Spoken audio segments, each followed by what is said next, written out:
रोज नए खुलासे, हर दिन नए सस्पेंस और सवाल पर सवाल। आखिर क्या है आर्यन केस का राज?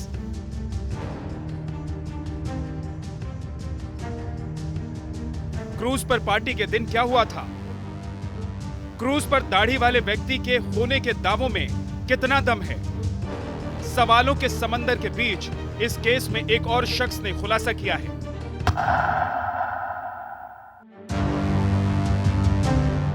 क्रूज ड्रग्स केस में हैकर की एंट्री हुई है। इस हैकर का नाम है मनीष भंगाले। मनीष भंगाले ने कुछ अहम खुलासा किया है। खुलासा आर्यन के व्हाट्सएप चैट को लेकर है। 6 तारीख को रात को 10:30 बजे जलगांव में पिंपराड़ा ब्रिज है, वहाँ पे हमारे मुलाकात हुई थी और करीब 1 से सवा घंटे तक हमारी मुलाकात हुई थी। उन्होंने मुझे 3 काम बताए।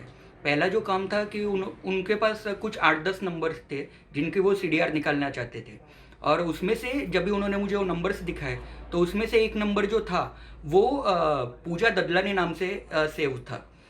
सेकंड काम उन्होंने ये बताया कि उनके पास एक व्हाट्सएप चैट की बैकअप फाइल थी और वो जो व्हाट्सएप चैट के जो बैकअप फाइल थी वो फाइल आर्यन खान चैट इस नाम से उनके पास सेव थी। और तीसरा काम उन्होंने ये बताया मुझे कि प्रभाकर सैल इस नाम से हमको एक फर्जी सिम कार्ड लेके दो। मनीष भंगाले इस केस का नया चेहरा है। उसके दावे चौंकाने वाले हैं। मामला आर्यन खान, पूजा ददलानी और प्रभाकर सैल से जुड़ा है, जो पूरे केस के अहम किरदार हैं। वैसे इस मामले में सबसे ज्यादा सक्रियता एनसीपी नेता नवाब मलिक की रही है। नवाब मलिक ने बुधवार को दाढ़ी वाले शख्स और माशुका का एंगल सामने रखा था।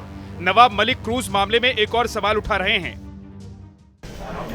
जो फैशन टीवी का व्यक्ति है वो भी दाढ़ी वाला है, तो रेव पार्टी के सारे लोगों को स्कैन क्यों नहीं किया गया? ऑर्गेनाइजर वानखेड़े के दोस्त हैं और उन्हें जानबूझ के सेल करने दिया गया।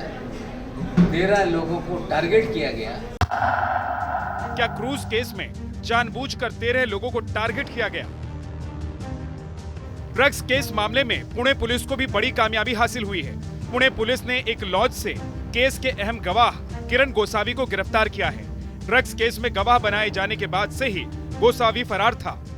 हमारे पास एक पुराना केस था, उसमें चीटिंग का केस था। उसने एक आदमी को नौकरी लगाने के लिए मलेशिया भेजा था, उसके पैसे लिए थे और बेसिकली उसको काम के लिए भेजा था, लेकिन टूरिस्ट वीज़ा भेजा था और उसको हरेसमेंट की थी। तो वो केस में उसके चार्जशीट गई थी और वो तब से फरार था, चार्जशीट उसके बिना गई थी।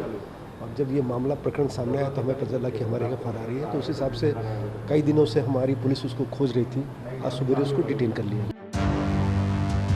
किरण गोसावी के गिरफ्तार होने से इस मामले से जुड़े कई और राज सामने आ सकते हैं। केस की जांच कर रहे एनसीबी के जोनल डायरेक्टर समीर वानखेड़े पर भी आरोप लगने के बाद एनसीबी अपने ही अफसर के खिलाफ जांच में जुटी है। समीर वानखेड़े से बुधवार को लंबी पूछताछ हो चुकी है। I don't have to say anything, please. Okay. Sameer Wankhede vigilance जांच पर प्रतिक्रिया देने से बच रहे हैं, लेकिन राज्य सरकार के कदम के खिलाफ वानखेड़े ने हाईकोर्ट का दरवाजा खटखटाया है।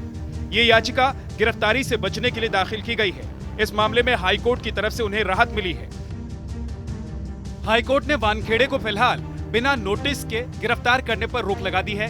हाईकोर्ट का कहना है कि गिरफ्तारी से पहले मुंबई पुलिस को 3 दिन का नोटिस देना होगा, लेकिन मामले की जांच मुंबई पुलिस को ही जारी रखने की छूट भी दी गई है। समीर वानखेड़े ने याचिका में क्रूज ड्रग्स केस में महाराष्ट्र सरकार की SIT जांच का भी विरोध किया। समीर वानखेड़े का कहना है कि जांच की जानी है तो CBI या फिर NIA से हो।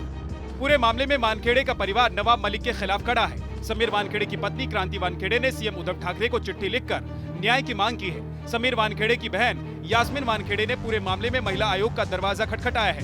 राइट टू प्रिवेसी का जो है 2 मैटर्स हैं जो NCW के लिए है। बाकी उन्होंने अपने ब्रदर की तरफ से लिखा है, जो मेरे ख्याल से पुलिस या कोर्ट उस मामले को लेगा। जो उनके ये 2 मामले हैं उनको हम लेकर पुलिस को लिख रहे हैं, उस पर हम काम करेंगे। इस केस में कई पेच हैं। किरदारों की बढ़ती लिस्ट, एनसीबी के जिस अधिकारी ने कार्रवाई शुरू की वही कटघरे में है। इस केस का सच क्या है, तस्वीर साफ नहीं है। Team news nation.